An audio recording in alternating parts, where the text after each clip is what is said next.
Bienvenue sur le rocher. On en parle dans les films, dans les chants de Noël, dans les témoignages. Mais qui sont vraiment les anges selon la parole de Dieu? Des êtres lumineux? Des âmes de personnes décédées? Des esprits protecteurs? Dans cette vidéo, on va aller au-delà des idées populaires et on va découvrir ce que la Bible dit vraiment sur les anges, leur rôle, leur mission et surtout ce que Dieu attend de nous à leur sujet. Les anges ont été créés par Dieu. Psaume 148 au verset 2 à 5. Ils ne sont pas éternels comme Dieu, ni divins. Ils ont un commencement. Ce ne sont ni des humains décédés, ni des esprits errants ou des forces universelles. Ils sont des créatures célestes, entièrement soumises à Dieu. Ne sont-ils pas tous des esprits au service de Dieu envoyés pour exercer un ministère en faveur de ceux qui doivent hériter du salut? Hébreux chapitre 1 verset 14. Les anges ont une mission spécifique: servir le plan de Dieu et aider ses enfants.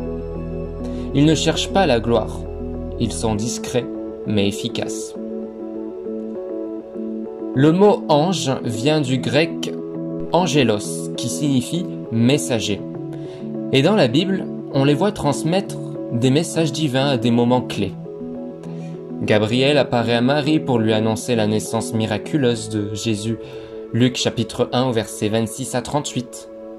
Il apparaît aussi à Zacharie, père de Jean-Baptiste, dans Luc chapitre 1 au verset 11 à 20. Même un ange avertit Joseph en rêve pour le protéger avec Marie et Jésus. Un ange libère Pierre de prison. Actes chapitre 12 au verset 7. Quand Dieu veut parler, parfois il utilise un ange pour que le message soit clair, direct et chargé de puissance. Les anges ne sont pas que des messagers, ils sont aussi des guerriers spirituels. Il ordonnera à ses anges de te garder dans toutes tes voies.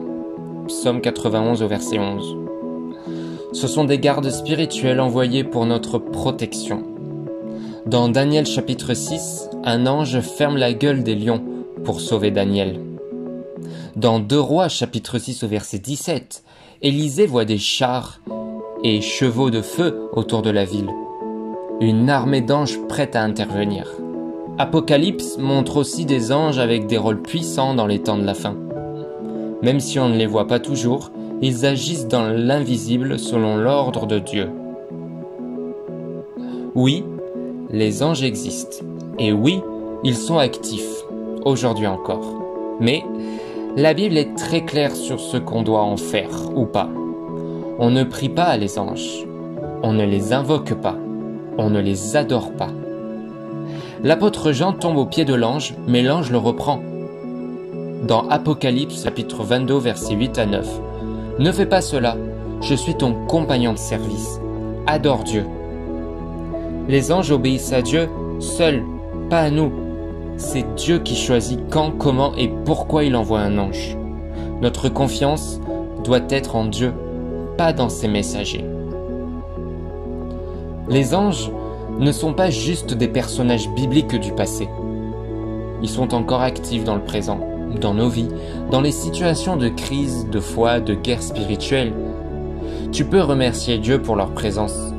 Tu peux prier pour la protection divine, sachant qu'il peut envoyer ses anges à ton secours. Tu peux enseigner aux autres à garder un équilibre biblique. Pas de mysticisme, pas d'idolâtrie, mais de la reconnaissance et une foi centrée sur Dieu. Les anges ne sont pas des mythes, ce sont des serviteurs de Dieu obéissants, puissants et discrets. Mais n'oublie jamais, le centre de ta foi, ce n'est pas un ange, c'est Jésus-Christ, le seul sauveur, le seul médiateur entre Dieu et les hommes. Dans 1 Timothée chapitre 2 verset 5. Si tu as aimé ce message, mets un like, abonne-toi à la chaîne et partage cette vidéo. Dis-moi en commentaire, as-tu déjà eu l'impression que Dieu a utilisé un ange dans ta vie? Active la cloche pour ne pas manquer les prochains enseignements. Et souviens-toi, tu n'es jamais seul. Même dans l'invisible, Dieu veille sur toi.